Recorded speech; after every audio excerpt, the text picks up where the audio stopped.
স্বামীর দ্বিতীয় বিয়ের পর ঝগড়া বিবাদ লেগেই থাকতো জাহানারা বিবির সংসারে। সতীনের কলহ থেকে বাঁচতে কাজের সন্ধান শুরু করেন তিনি। এরপর রুস্তুম নামে এক ব্যক্তির খপ্পরে পড়েন জাহানারা বিবি। ওই ব্যক্তি তাকে প্রস্তাব দেন উন্নত জীবনযাপনের জন্য পাঠাবেন দুবাই। তার কথা মতো একদিন সব কিছু নিয়ে বেরিয়ে পড়েন জাহানারা। এরপরে শুরু হয় নাটকীয়তা। বশির হোসেনের প্রতিবেদন, জানাচ্ছেন মোর্শেদ আলম। স্বামী আব্দুর রশিদের সাজানো সংসারে বেশ সুখেই কাটত জাহানারা বিবির দিনকাল। বিয়ের 2 বছর পর মায়া নামের এক কন্যা সন্তান হয় তাদের। কিন্তু এর কিছুদিন যেতে না যেতেই দ্বিতীয় বিয়ে করেন জাহানারার স্বামী।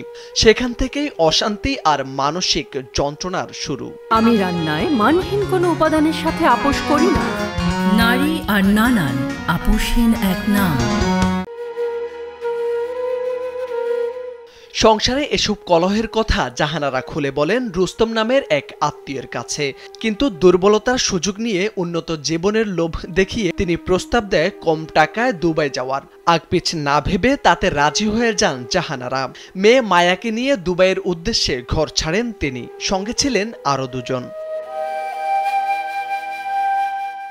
বাস, ট্রেন ও নৌকা পেরিয়ে টানা 10 দিন এই চক্রটি তাদের প্রথমে ভারত, পরে নিয়ে যায় পাকিস্তানে। কিছুদিন পর চক্রের হাত থেকে ছাড়া পেয়ে কোনো মতে আশ্রয় নেয় করাচি থেকে 700 কিলোমিটার দূরের এক গ্রামে। সেখানে মা মেয়ের কেটে গেছে 37টি বছর। মেয়েকে নিয়ে জাহানারা দেশ ছাড়েন 1987 সালে। খুলনা নগরীর শেখপাড়া প্রধান সড়কের বাসিন্দা ছিলেন তিনি। দুবাইয়ের কথা বলে পাকিস্তানে নিয়ে যাওয়া হয় জাহানারা ও তার মেয়েকে। এ সময় নানাভাবে দেশে ফেরার চেষ্টা করেছেন বাংলাদেশি এই গৃহবধূ। 1995 সালে পাকিস্তানে দ্বিতীয় বিয়ে হয় জাহানারার। মেয়ে মায়াকেও সেখানে বিয়ে দেন তিনি। এভাবেই কাটছিল তাদের দিনকাল। পরে দেশে এসে জাহানারা জানতে পারেন তার আগের স্বামী মারা গেছেন 1990 সালে। রুস্তম অনেক খারাপ লোক। সে আমাকে পাকিস্তানে নিয়ে বিক্রি করে দিয়েছে। আমি সেখান থেকে বের হইনি, কারণ আমি বের হলে যদি আবার কেউ বিক্রি করে দেয়, তাই আর বের হইনি। তবে চেষ্টা করেছি।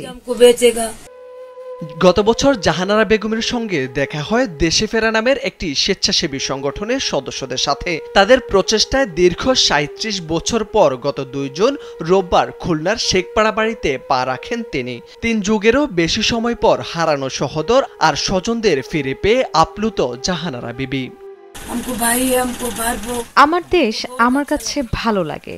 আমার মা, ভাই, বোন সবাই এখানে বাংলাদেশে থাকে, তাই আমি এখানেই থাকতে চাই। অনেক টাকা পয়সা, যতদিন ওনার শখ জ্ঞান ছিল ততদিন খুঁজছে। খোঁজ তো আসে, বলতো কি অনেক দূরে দেশে আছে, আসতে পারবে না।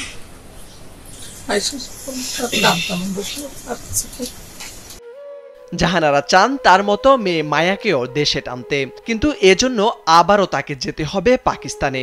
আগামী 16 আগস্ট জাহানারা শুরু করবেন মেয়েকে ফিরিয়ে আনার নতুন মিশন।